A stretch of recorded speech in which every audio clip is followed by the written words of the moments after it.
¿Qué es el teatro? ¿Una representación de la vida? ¿Un espejo? ¿Una forma de resistir? A lo largo del siglo XX, el teatro dejó de ser solo entretenimiento para convertirse en un campo de experimentación estética, crítica social y resistencia política. En este video exploraremos 4 grandes transformaciones del teatro en el siglo XX, un siglo de rupturas, voces y escenas. ¿Qué es el teatro? Fundamentos conceptuales y nuevas preguntas en el siglo XX. El teatro es una de las formas de arte más antiguas de la humanidad. Tradicionalmente ha sido entendida como una representación dramática de la vida, una mímesis, como diría Aristóteles en su Poética. El filósofo griego planteaba que el teatro buscaba imitar la acción humana y provocar una catarsis, una purificación de las emociones del público. Sin embargo, en el siglo XX, esta concepción fue radicalmente cuestionada. El teatro pasó de ser una copia de la realidad a una experiencia viva, un acto de comunicación que interpela, incomoda y provoca. Peter Brook, en su libro El espacio vacío, afirma: puedo tomar cualquier espacio vacío y llamarlo escenario. Una persona camina por este espacio mientras otra la observa, y eso basta para que empiece un acto teatral. Esto significa que el teatro no está definido por el lujo de la escenografía ni por la estructura del edificio, sino por el encuentro entre actor, espectador y acción. La semántica teatral también se complejiza. Patrice Pavis y Tadeusz Kouzan analizan el teatro como un sistema de signos multidimensional. El cuerpo, la voz, la luz, el silencio, el vestuario, todo comunica. Y en esta nueva visión, el teatro deja de ser solo mímesis para convertirse en acto simbólico, en experiencia compartida. Como afirmó Bertolt Brecht, el teatro no es un espejo para reflejar la realidad, sino un martillo con el que darle forma.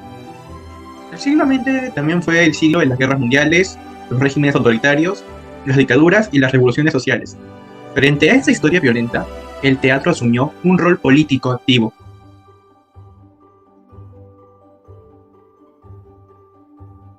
Bertolt Brecht, desde Alemania, crea el teatro épico. Su objetivo no es emocionar, sino hacer pensar. Rechaza la catarsis aristotélica y propone el efecto de distanciamiento o Befremdungseffekt. El espectador debe observar críticamente, no identificarse con los personajes. Se rompen las ilusiones escénicas, se proyectan carteles, se interrumpe la acción. El teatro se convierte así en pedagogía política. En América Latina, Augusto Boal, en Brasil, retoma y radicaliza estas ideas. Crea el teatro del oprimido, donde los espectadores no son pasivos, suben al escenario, intervienen e incluso ensayan su liberación. Boal afirma: todo teatro es político, el que lo niega ya eligió al lado del opresor. En el Perú, el grupo Yuya Chinaki lleva estas ideas al contexto de violencia política. Con obras como Sin título, Técnica mixta o Ovadio Ayacucho, construyen un teatro de la memoria de la denuncia, de la identidad andina y mestiza. Este teatro no se hace solo en salas convencionales, se presentan en plazas, ferias, calles, incluso comunidades.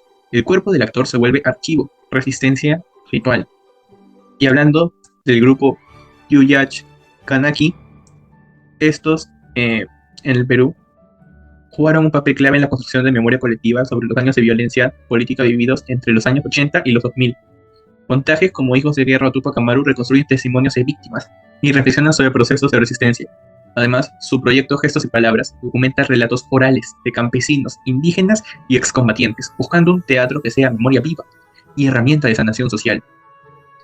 Hablando un poco más de Tupac Amaru, es un monólogo escénico de Yuya Chanaki, interpretado por Delfina Paredes, presentado en el Teatro Manuel Segura y en la casa Yuya Chanaki. Con un montaje austero y centrado en la performance corporal, la obra recrea la pasión de José Gabriel Condorcanqui, Tupac Amaru II, mostrando su tortura y condena por la corona española, pero también su invicto al enfrentar el juicio impuesto por sus carceleros. A través de este retrato íntimo, la evocación de nuestras raíces andinas invita a reflexionar sobre la memoria histórica, la resistencia cultural y el legado de los pueblos originarios. En las últimas décadas del siglo XX e inicios del siglo XXI, el teatro se ha diversificado y globalizado. Ya no hay una sola manera de hacer teatro. El llamado teatro posmoderno rompe con las formas tradicionales.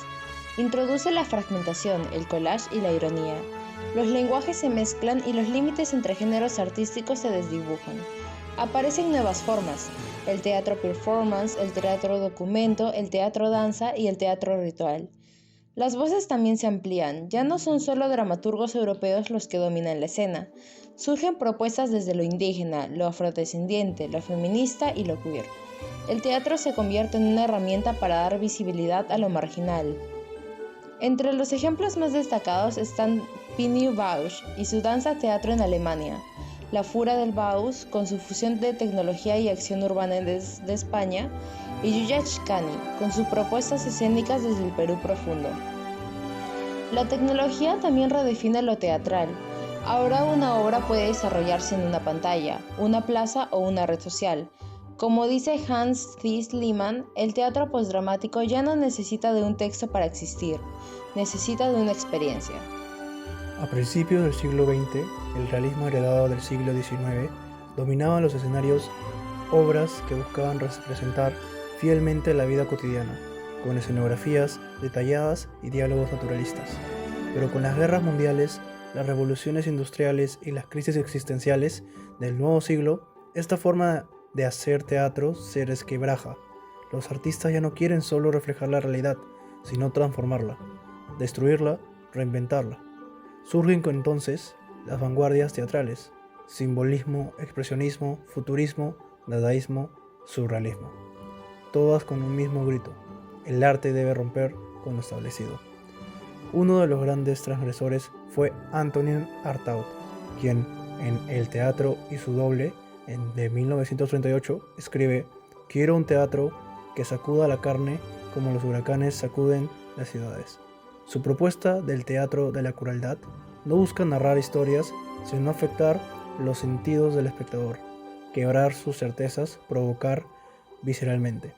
Por su parte, Luigi Pirandello, en 6 personajes en busca de autor, de 1921, pone en escena una crisis total de la identidad.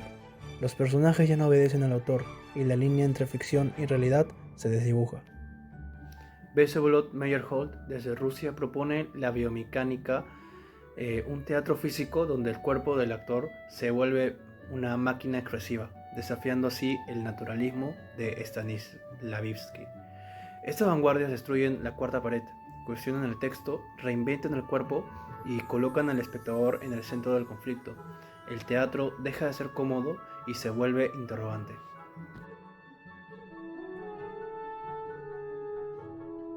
El teatro en el siglo XX fue mucho más que una evolución estética, fue una revolución simbólica, política y sensorial.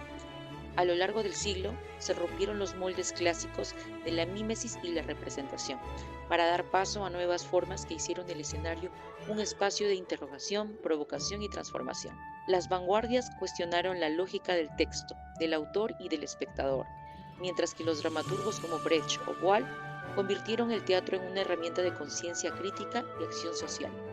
Paralelamente, se abrieron nuevos territorios escénicos. Voces indígenas, feministas, queer y afrodescendientes irrumpieron en las tablas, multiplicando las formas de ser y pensar el teatro.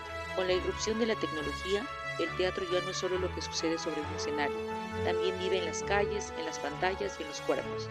Así, el siglo XX no solo transformó el teatro también transformó el siglo. Porque mientras haya una voz que se eleve, un cuerpo que actúe y un espectador que escuche, el teatro seguirá vivo.